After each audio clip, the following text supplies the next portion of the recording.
Hello friends, welcome to Sports All Rounder YouTube channel. Cricket the IPL the CSK lost to GT by 8 wickets at Chepauk.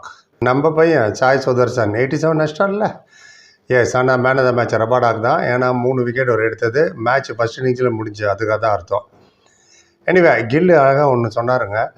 கேட்டார் அவர், சாய் சுதர்சனை பற்றி சொல்லுன்னு. Maximum reward with minimum risk அப்படின்ட்டாரு. ஆமாம், correct தானே அது. Anyway ஒரு பக்கம் இருக்கட்டும், நம்ம விஷயத்துக்கு வந்துடும். ருத்ராஜ் என்ன சொன்னார்னு. ருத்ராஜ் ஃபஸ்ட்டே பிடிச்சிட்டாங்க. ஏன்னா தோத்துட்டோம்ல, தோற்ற உடனே பிடிச்சிடுவோம். நீங்கள் மட்டும் குடுன்னு ஓடி போயிட்டீங்கன்னா ட்ரெஸ்ஸிங் ரூமுக்கு. எனிவே கேட்டார். அப்புறம் இந்த கேம் என்ன ஃபஸ்ட் இன்னிங்ஸில் டிசைடட் ஆகிடுச்சா, வெரி சேலஞ்சிங்காக இருந்ததா அப்படின்னு கேட்டாப்புல. பங்குவா பதில் சொன்னார். ஆமாம், to be honest, yes pitch வந்து ஹோல்ட் ஆகிடுச்சு கொஞ்சம் பிட்டு, மீடியம் பேஸருக்கு. பவுன்ஸு கூட அப் அண்ட் டவுன் இருந்தது. அண்ட் நாங்கள் மட்டும் நிறைய விக்கெட்ஸ் லூஸ் பண்ணோன்னா ஸ்டார்டிங்கில் மேபி 180 நாங்கள் ரீச் பண்ணியிருக்கலாம். அது இன்னும் கொஞ்சம் காம்படேட்டிவாக இருக்கும் ரெஸ்ட்ரிக்ட் பண்ண. பட் ஆஃப்டர் பவர் பிளேக்கு அப்புறமும் பால் ஷார்ட்ஸ் விளையாடுறது கஷ்டமாக இருந்தது. டிஃபிகல்ட் டு பிளே ஷார்ட்ஸ் அப்படின்னாரு. 74 ரன் வர வச்சார் அவர். எனிவே இருக்கட்டும். அப்புறம் கேட்டாங்க, expected or not expected about the pitch. எதிர்பார்த்தியா எதிர்பார்க்கல, எதிர்பாராதது எதிர்பாருங்க அந்த மாதிரி கேட்டார். இவர் சொன்னால் நாட் எக்ஸ்பெக்டடு. அவங்க வந்து பிச்சை அக்சஸ் பண்ணி தான் விளையாடுவோம். எப்படி போகுது அந்த பிச்சு, எவ்வளோ ரன்னு தேவைன்னு. அண்ட் லாஸ்ட் 3 மேட்சாகவே நாங்கள் இங்கே விளையாடும் போது நாங்கள் அசஸ்மெண்ட் 60% கரெக்டாக இருந்தது. இப்படி தான் அந்த பிச்சு பிஹேவ் பண்ணோம், இப்படி தான் அது விளையாடணும்னு. சப்போர்ட் ஸ்டாஃபில் என்ன பண்ணுறாங்கன்னு தெரியல, அவங்க சொல்ல மாட்டாங்களா பிச்சு அசஸ் பண்ணி. எனிவே இது இவர் சொன்னார். அண்ட் லேட்டராக நாங்கள் ட்ரை பண்ணோம், ஹிட் பண்ணேன், பட் இட் டிடன்ட் ஒர்க்குன்னு. எப்போதும் சொல்கிறதான், very good batsman, great batsman. 3-4 பால்லே அசஸ் பண்ணுவாங்க இந்த பிச்சில் எவ்வளோ தேவைன்னு. எவ்வளோ 180 வேணுமா, 160 வேணுமா, 200 வேணுமா. 300 எதிர்பார்த்து 120 ஆல் அவுட் விடக்கூடாது. ஏன்னா ருத்ராஜை ப்ளேம் பண்ணல. அவர் இந்த பக்கம் நிற்கிறாரு. எதிர நீங்கள் 3 பேர் சர்ஃபராஸ் கான்லாம் வந்து டொமஸ்டிக்கில் 300, 400, 500லாம் அடிச்சு நீ இப்படியா விக்கெட்டை த்ரோ பண்ணிங்க ஃபஸ்ட்டு பாலில். இம்பாக்ட் பிளேயராக வேறு உள்ளே போகிறாரு. இவர் போகிறதுனால முகேஷ் சௌத்ரி இம்பாக்ட் பிளேயராக வர முடியாது. அதனால் போலிங் ஹேண்டிகேப் ஆகுது. ரபாடாவும் சிராஜ் பயங்கரமாக மூவ் பண்ணிட்டு இருக்காங்க. இந்த pitch is going to help fast bowler தான். ராஷித் கானே ஒரு ஓவர் தான் போட்டார் ஸ்பின்னர்னா. முக்கியமான பிளேயர் முகேஷ் சௌத்ரி வெளில உட்காந்துட்டார். பிகாஸ் சர்ஃபராஸ் வந்துட்டார் 3வது ஓவர்லேயே இம்பாக்ட் சப்பு.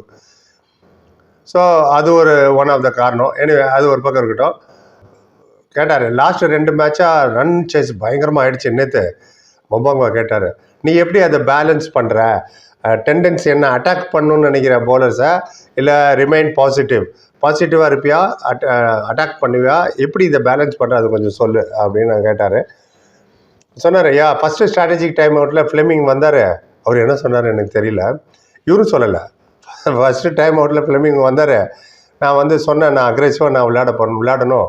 அண்ட் நான் ஸ்லோ பால் வரும்னு எதிர்பார்த்தா அந்த இடத்துல பால் ஃபாஸ்ட்டாக வருது. பால் ஃபாஸ்ட்டாக வரும்னு பார்த்தா ஸ்லோவாக வருது. ஸோ எவ்ரி பால் நான் மாற்றிட்டே இருக்க வேண்டியது என்னுடைய டெக்னிக்கை. 1 ஆஃப் டே இன்னைக்கு ஃப்ரம் பால் 1லேருந்து ஃபீல்டிங் அப்பவும் நாங்கள் ரொம்ப லெத்தாஜிக்கலாக இருந்தோன்னு ஒத்துக்கிட்டார். ஆமாம், நிறைய கேட்சஸ் விட்டுச்சு, சரியான த்ரோ வரல. ஃபீல்டிங்கில் நாங்கள் லெத்தாஜிக்கலாக கொஞ்சம் கோமாக சொன்னார்.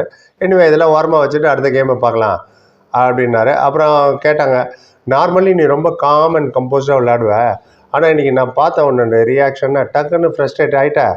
அண்ட் 2 6 வேறு கிரவுண்டு பவிலியனில் அடிச்ச நீ ஸ்டாண்டில். What you change your mind set, என்ன மாறிச்சு உன் மைண்ட் செட்டுன்னு சொன்னார். இன்றைக்கி எனக்கு நல்ல ஸ்டார்ட் தான் ஆச்சு. 6 பாலில் 10 ரன் அடித்தேன். எடுத்தோடனே நான் அந்த மூமெண்ட் அப்படியே மெயின்டைன் பண்ணணும்னு நினச்சேன். பட் என் கண்ணு முன்னாடியே 3 விக்கெட் விழுவுது. நான் என்ன பண்ண முடியும்? அந்த இன்டென்ட்டை நான் கம்மி பண்ண வேண்டியது ஆயிடுச்சு. எனக்கு பார்ட்னர்ஷிப் தான் தேவைப்பட்டது. You're trying to build partnership. Rotate பண்ணது தான் ட்ரை பண்ண ஸ்ட்ரைக்கை. பட் அதனால் ரொட்டேட் பண்ண முடியல. வேறு ஏதாவது கிரவுண்டு, வேறு ஏதாவது பிச்சாக இருந்தால் நான் இன்னும் கொஞ்சம் பெட்டராக ரொட்டேட் பண்ணியிருப்பேன்னாரு. இதில் தான் எனக்கு ஒரு கேள்வி. இந்த பிச்சு வந்து ஹோம் பிச்சு வந்து நம்ம சிஎஸ்கே என்ன சொல்கிறாங்க அதுபடி தான் ப்ரிப்பேர் பண்ணுவாங்க. ஹைதராபாத்லாம் ப்ரிப்பேர் பண்ணல, பேட்டிங் பிச்சா கம்ப்ளீட்டாக. ஸோ நீங்கள் தானே சொல்லியிருக்கீங்க எப்படி அதை ப்ரிப்பேர் பண்ணணுன்னு. இப்போ எங்களால் ரொட்டேட் பண்ண முடியல, இந்த பிச்சில் ஹோம் பிச்சில் ரொட்டேட் பண்ண முடியலன்னா அவே பிச்சில் இப்போ எங்கேருந்து ரொட்டேட் பண்ணுறது? இவர் ஹோம் கிரவுண்ட் சேப்பாக், இது என்னோட இது. ஏன்னா ஒரு பக்கம் இருக்கட்டும். அவரும் சொன்னார் கொஞ்சம் வருத்தமாக, ஸ்கோர் போர்டை நான் பார்க்கும்போது என்னோடய பால்ஸ் நிறையா இருக்குது, ரன்ஸு கம்மியாக காட்டுது. ஸோ அதனால் ஃப்ரஸ்ட்ரேட் ஆனேன். அண்ட் சரி இனிமேல் அடிக்க போயிடலான்னு போனேன். அதுக்கப்புறமா 5-6 ஓவர் தான் பாக்கி இருந்தது. நான் ஸ்டில் ஃபியூ ஓவர்ஸ் இருந்ததுனால ரன்ஸுக்கு போகலான்னா அப்போ தான் கொஞ்சம் மூமெண்ட்டை பிக்கப் ஆகி நான் அடித்தேன் அப்படின்னாரு. அப்புறம் கேட்டார், டாஸில் நீ சொன்ன இம்பேக்ட் சப்பை பார்த்து யூஸ் பண்ணுவோன்னு. ஆனால் நானே பார்க்குற கப்பல் ஆஃப் கேம்ஸாக நீ வந்து பவர் பிளேயில் உன்னோட இம்பேக்ட் சப் பேட்ஸ்மேனாக கொண்டு வந்துரு, அது ஏன் அப்படின்னு கேட்டாப்புல. சொன்னார், எஸ் நாங்கள் வந்து எப்போதுமே நல்ல பவர் பிளே இருக்கோம், அதனால போலரை தான் நாங்கள் இம்பேக்ட் சப்பாக யூஸ் பண்ணுவோம். செகண்ட் இன்னிங்ஸில் முகேஷ் சௌத்ரி யூஸ் பண்ணலான்னு தான் இருந்தோம். பட் விக்கெட் 2 விக்கெட் ஒரே ஓவரில் ஊந்துச்சுனால அது ஓவரில் எங்களுக்கு பேட்ஸ்மேன் தேவைப்பட்டது, அதனால தான் இம்பேக்ட் சப்பாக பேட்ஸ்மேன் உள்ளே கொண்டு வந்தோம் சர்ஃபராஸ் கான். அன்ஃபார்ச்சுனேட்லி அது ஒர்க் அவுட் ஆகலை, பட் டூ அது மாதிரி சொன்னார். ஸோ கடைசியாக சொன்னாங்க, anyway tough luck and next match Mumbai Indians கூட அது ஒரு பயமுறுத்திட்டு போகிறாரு, குட் லக்குன்னு ருத்ராஜ் சொன்னார். Okay, no more question please அப்படின்னு போயிட்டார். ஆமாம், கோமாவும் வருத்தமாக இருக்குது. 74 அடிச்சிருக்காரு. யாராவது ஒருத்தர் கூட இருந்து 60-70 அடிச்சிருந்தா 200 அடிச்சிருந்தாலும் ஃபைட் பண்ணியிருக்கலாம். பிரேவிஸும் லெட் டவுன் தான் அன்றைக்கி. இது நடக்கும்போது நான் ஒன்று நோட் பண்ணேன், ஜெமி ஓவர்டனும் பட்லரும் நின்று பேசிட்டு இருந்தாங்க. தப்பு இல்லை பேசுகிறத, 2 பேருமே இங்கிலாந்துலேருந்து தான், ஒருத்தர் ஜிடி ஒருத்தர் சிஎஸ்கே.